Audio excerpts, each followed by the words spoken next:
Well, we have November 15th, 1970, which was just about 5 years before I was born.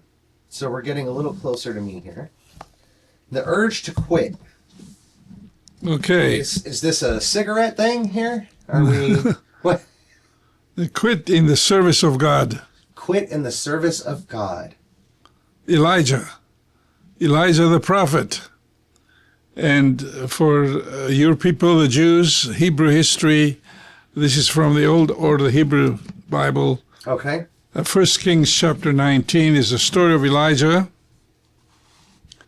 And how Elijah was a hero one day, and he was the outcast refugee the next. Wow. Boy, doesn't that sound familiar nowadays. Yeah. You're riding high in April and shot down in May. Yep. Song lyrics, by the way. Now the day came when Elijah, this great prophet, I don't know, outside of Moses, I think Elijah is the biggest prophet Hebrews have. Okay. That's why they believe in the Seder. They keep an empty chair for Elijah. I did that for many who is to come before the Messiah comes, right? So this man, Elijah, was quite a guy. He is, to me, I admire the stories about him because they're so similar to our human experiences today. And that's why I'm including this, because our hearers, our listeners, probably will identify with what Elijah went through. Maybe you do and I do. Times when I've been in the doldrums, as they used to call it, down in the depths. What they call doom and gloom nowadays. Yeah, down in the pits. Getting low. Getting low. There was a day when verse 4 says, chapter 19, it is enough now, Lord. Take away my life, for I am no better than my fathers. What had happened? It's a long story, a couple of chapters devoted to it. Okay. Elijah challenged the priests of Baal. Okay. Baal was an outstanding religion of the land when they came to the country there. Okay. And the priests were very strong. Their religion was very strong. Okay. And a time came when the Hebrew people themselves began to follow Baal. Yeah, we follow the popular. It's a human tendency. Of course. No different today. Go where the action is. Well put. Don't worry where it'll take you. You'll figure it out. But, so Elijah was very, very bothered. Ahab was the king. By the way, Israel, he was a king of Israel. But Israel was a northern kingdom of ancient Hebrew people. Okay. Did you know that? Partially. I'm still stuck on Ahab. Okay. And now I'm like Ahab was into Moby Dick here. Ahab was a king of Israel with the focus center being in Samaria. Okay. And the south was Judea. Okay. From where we get Judah. Right. From where we get the word Jew. Mm-hmm. So technically, the Jews were from Judea, and the Samaritan Jews were hybrid. The Samaritans, after David's, his son, Solomon's, and his son, I think it was Jeroboam, the country split. Oh, wow. After a civil war. Oh, wow. And the north... It's always messy. Yeah, the north became known as Israel. Okay. And the south as Judea. And Ahab was a king of the north. He was not a very profoundly committed believer. I'm not trying to make light of a situation here. I just keep going in my mind. There was a picture online of a guy he was a Hebrew guy who protected himself with martial arts, and they called it jujitsu. Jew. Jew-jitsu. I'll put it on the graphics, but this is how I understand it. Judea, Jew. Okay. This is how the conjugations happen. Now, where I don't want to bore the listener, but it's important. Ahab was married to Jezebel. Here we go. Here we go. And Jezebel was a Phoenician. She was not Jewish. Okay. And she was a follower of Baal, Okay. which was a popular religion of Correct. the land. By the way, she was from what is known today as Sidon, which is in Lebanon. Okay. Oh, so And she Lebanon was Lebanese. ancient Phoenicia. And Lebanon, in the Talk about pretty girls. okay, yeah, Hebrew, Lebanese. I mean, Shakira is Lebanese and Latina. And although some people make fun of her nasally type voice, if you've ever watched Shakira, just walk. well, It is it's a whole procession all on her own. who was it? Byron who wrote the poem "She Walks in Beauty." Oh. Anyway, today, if you go to Lebanon, one of the most attractive tourist sites are the ruins of Baalbek. Oh, wow. You've heard of Baalbek? No, I have now. Baal, is the religion of Baal, and Bek, Baalbek, the house, and it's unbelievable, vast acres of ruins, including some that still stand, Wow. are the ancient temples built in honor of Baal. Wow. It's from the Roman times. So,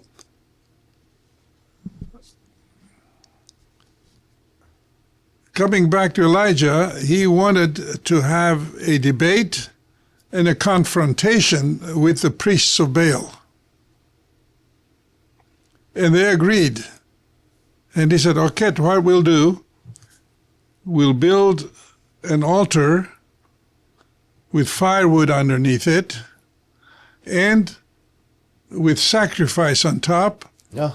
And you pray to your God Baal, and I pray to my God to see who will send fire to start the fire underneath.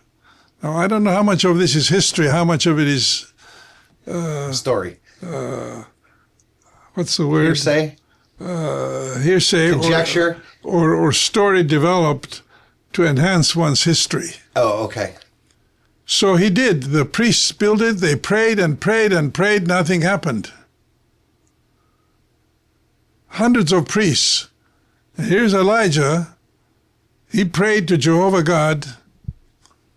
He said before that, he said, to prove to you that my God is more powerful, soak this firewood with water.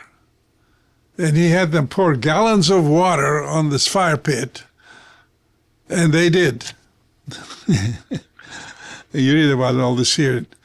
And the fires came. He prayed and the fires came, consumed, and then the sacrifice was made successfully. And Elijah proved that his God was a true and living God.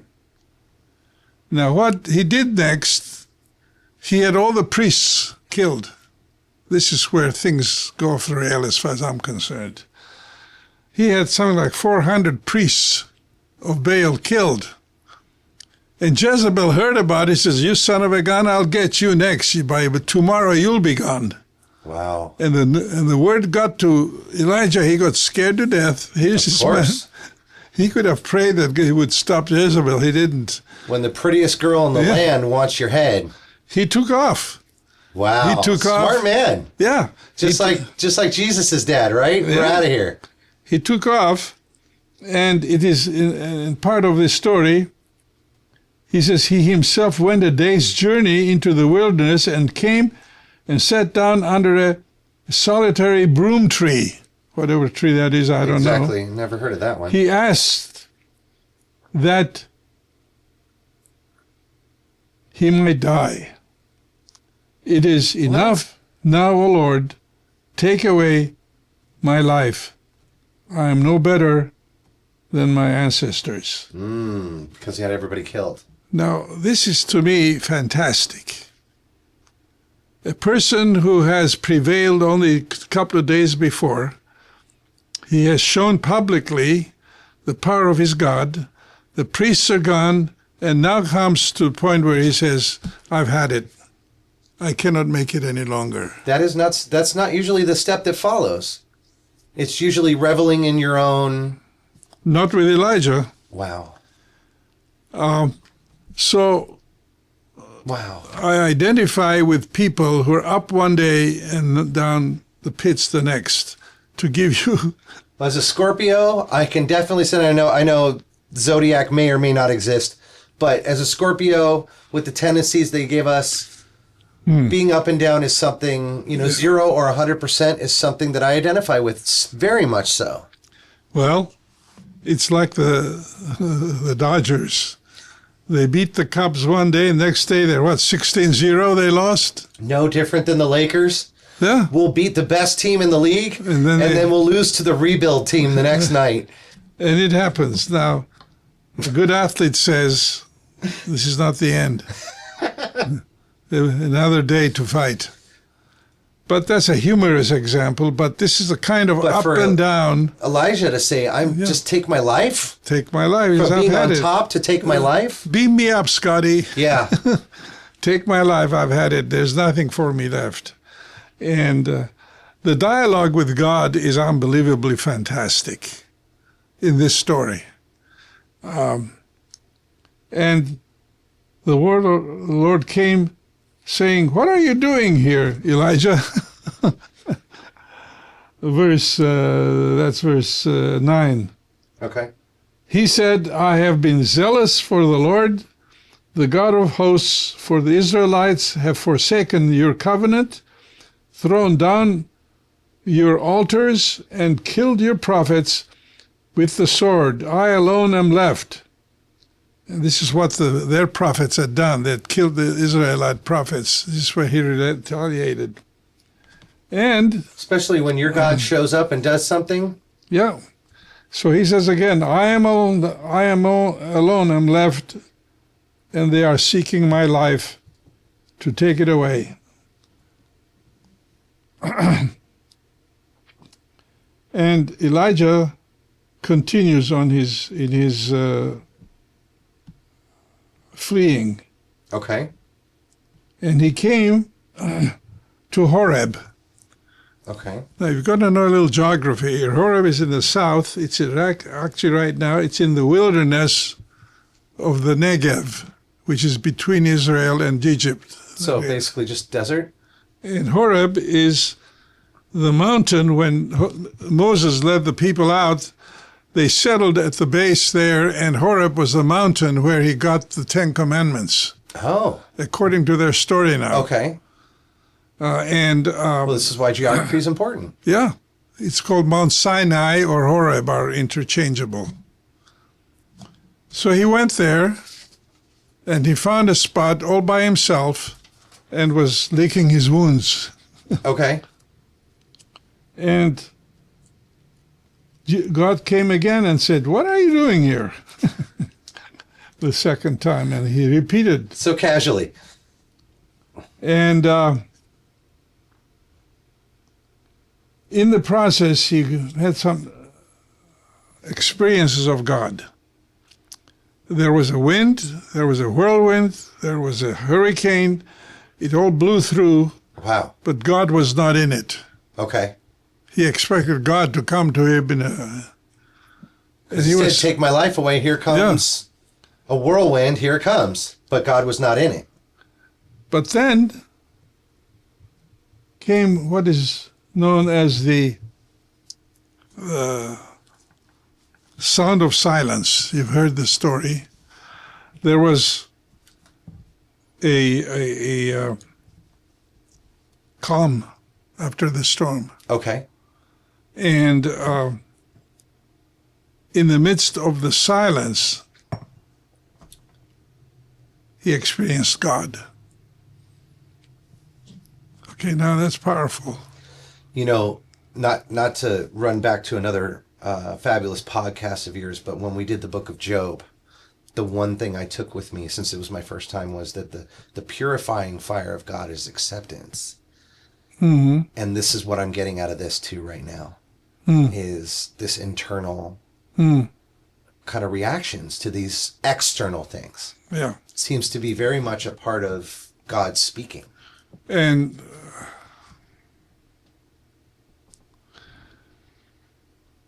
the strong sound of silence is to me what I need to accept and learn as containing God and not containing emptiness. Stillness is Or something absence I've of learned God. over the years is it's not to find an answer, it's to find calm. Yeah. Like when the seas are rough, the calm seas are where you really find your internal thoughts, not when everything's blowing around. Yeah. You get scared, like the apostles in the boat. They weren't being faithful when the winds were and the waves were. Well, he said Jesus was asleep, No problem. sleeping through the storm. Using stillness, a still small voice is what is known as. And it could be interpreted as the small voice of stillness. Wow. I like that better. Wow.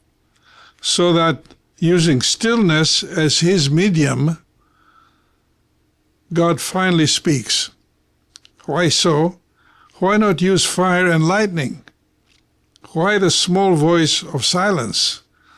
Maybe because when we are at our lowest and all hope is shattered and all is still around us, we are finally open to hear what we otherwise could not because of all the noise we were making. Boy, and here is another digital yoke, so to speak. The noise of online, the noise of the world, the constant noise, too. It never lets up 24 hours a day. My mom never turns the TV off. Yeah. It's always on a news channel. It's always noise. Always. It's a sign of our being afraid to be all by ourselves. Yes. And Yes. when a person learns to appreciate, Petrified. yeah, that's where people need help. God taught me early in my life that stillness is the time when God will come to me. It's so true. And I've had certain experiences that way, but where my faith has been reinforced, not eliminated. Maybe this is how God teaches us to shut up and listen for a change. How does God tell you to shut up? Yeah. Be still. Yeah. So Elijah... I like that. I'm sorry. It's just so relatable. Well, this is what I Shut want. up and listen to God. And I love it. And I want our listeners to realize that our heritage that teaches us how to experience God in silence is a lot stronger than all the shouting going on in churches today. Agree. What bothers me about a lot of our big mega churches, all they do is noise, shout. Yeah, hold up. I like to be alone. Now, there are church traditions that have grown up around silence. The most notable are the Quakers. Yes. The Quakers have two wings. One is the old style where they still maintain their silence. You go and sit for an hour with nothing. Versus you have... Presbyterians don't even sit in silence for that long. We don't. We don't have silence. We have the prayer of confession. They used to call it a moment of silence. Of silence. We get nervous. One moment we get nervous. When is anybody going to say something again? I remember reading it. Yeah. And what does and that? now a moment of silence will follow this prayer. For your own personal confession. The first couple months I was there, I was like, "Why? What happened? Did somebody pause the ceremony?" No. It's a moment of silence. Before you can figure what sin you're going to confess, it starts again. So that is a tradition. But the Quakers, I've been in Quaker services where you go and sit for an hour. And if somebody has a message or something, they'll get up and say something. But there's no pre-planned sermon. There's no choir. There's no band. There's no nothing. That's the old style. It's gone out of style because nobody wants to follow that. The modern Quakers, Church of the Brethren, for example, up in Yorba Linda, it's like a modern evangelical church. There's nothing Quaker about it. So silence is a learned skill. And I wish that we would learn it more. We don't. How do we learn silence? I don't know. You tell me. Where do you go to learn silence? Where is there silence? I mean, you have to drive. Big Bear? I mean, you have to drive somewhere far. Well, and maybe even when there's extreme weather, there's still the sounds of the wind and earmuffs. People, I like it in the Eastern tradition. You have the altar in the corner of the room somewhere. The Catholics have with the crucifix or whatever. I like that. You need to have a place that you can call holy. Holy, holy, holy. Hashtag go holy. Holy, holy, holy, the Lord God Almighty. And the book of Ecclesiastes, that talks about silence.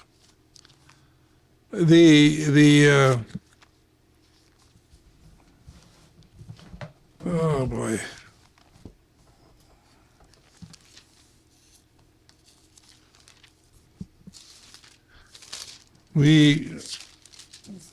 It's not Ecclesiastes, Habakkuk, one of my favorite books. Oh, wow.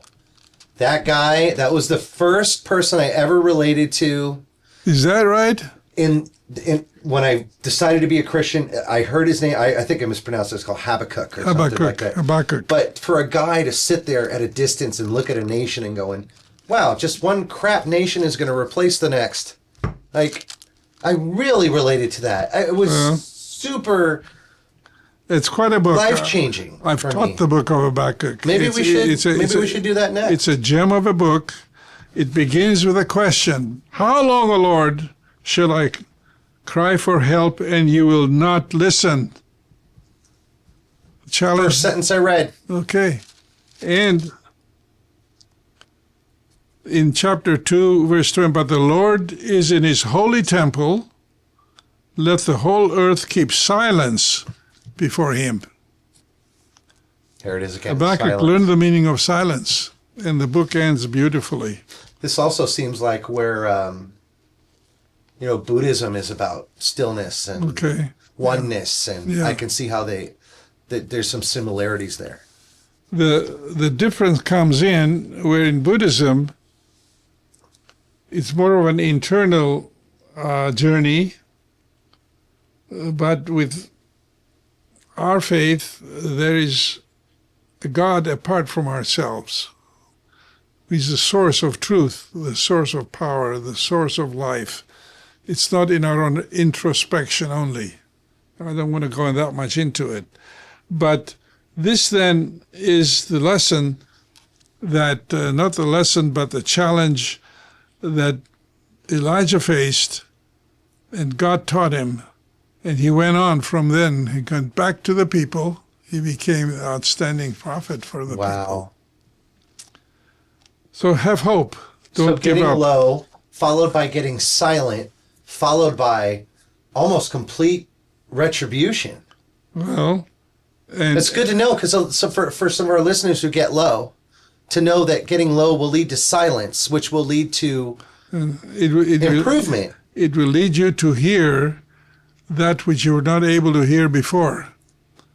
And you will be connected with the sources of life and truth that you did not know existed. You will discover new avenues, new ways, new skills within yourself. You will build your own self-confidence. In silence, you build your self-confidence. And your new vision and the faith, that gets built up all over again. And that's what I hope and pray for us all. There is a magnificent lesson here. Thank you. Most people think when they get low that they're just going to get lower. It's not the end. Maybe getting low is just God's way of helping you listen. Wow. Wow. And Wow. the thing is, Wow. don't wallow in your misery and in aloneness.